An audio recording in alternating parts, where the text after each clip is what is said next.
মহাকবি কালিদাস বলেছিলেন, শরীরং অদ্যং খলু ধর্ম সাধনম। কবিগুরু রবীন্দ্রনাথ ঠাকুরের ভাষায়, সুস্থ শরীর গড়ে তোলে সুস্থ একটি মন। খেলাধুলার ভুবন মাঝে লুকিয়ে আছে এই জীবনের ধন।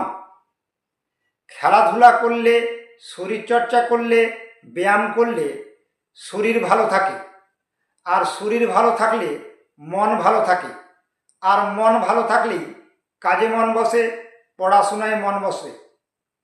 প্রবাদ আছে, অলস মস্তিষ্ক যেমন শয়তানের বাসা, অলস শরীর তেমনি নানা রোগের বাসা।